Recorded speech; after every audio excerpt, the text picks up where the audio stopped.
സാക്ഷാൽ രോഗങ്ങളെ അവൻ വഹിച്ചു, വേദനകളെ അവൻ ചുമന്നു. നാം വിചാരിച്ചു ദൈവം അവനെ അടിച്ചും ശിക്ഷിച്ചും ദണ്ഡിപ്പിച്ചും ഇരിക്കുന്നു. അല്ല, നമ്മുടെ അതിക്രമ നിമിത്തം മുറിവേറ്റും, നമ്മുടെ അകൃത്യ നിമിത്തം തകർന്നു പിരിക്കുന്നു. നമ്മുടെ സമാധാനത്തിനുള്ള ശിക്ഷ അവന്റെ മേലായി.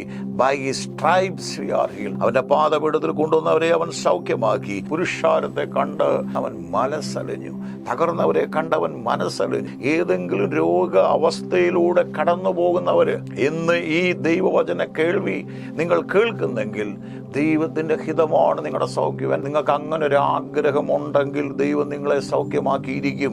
ഞാൻ ഊന്നി പറയുന്നു, ദൈവത്തിന്റെ ആ ദാനത്തെ നിങ്ങൾ നിഷേധിക്കരുത്. ഇന്ന് പകലത് കേൾക്കുമ്പോൾ തന്നെ നിങ്ങളൊരു വിശ്വാസം നിറയുകയാണ്. സൗഖ്യത്തിന്റെ ഒരു ആത്മാവ് നിങ്ങളെ സ്പർശിക്കുകയാണ്. പലരും പറയും, അയ്യോ എനിക്ക് ദൈവം തന്ന രോഗം. ഒരിക്കലും ദൈവം തരുന്നതല്ല. എന്നെ കേൾക്കുന്ന ദൈവത്തിന്റെ പൈതലേ, നിങ്ങളുടെ ഏത് ചിന്താഗതിയാണ്, ഏത് അനുഭവ അവസ്ഥയിലാണെങ്കിലും വിശ്വാസന്റെ വാക്കുകൾ നാം പറയണം. യേസ്, അങ്ങനെ ഒരു സൗഖ്യമുണ്ടെങ്കിൽ യേസ് കർത്താവെ, ഞാനത് വിശ്വസിക്കുന്നു. നിനക്ക് എന്നെ അവസ്ഥകളെ മാറ്റാൻ കഴിയും. ഞാൻ ഊന്നി പറയുന്നു, കർത്താവിന്റെ ഹൃദയത്തിലെ ആഗ്രഹമാണ് നാം സൗഖ്യത്തിൽ നടക്കണം. ദൈവം വിശ്വസ്തനാണ്.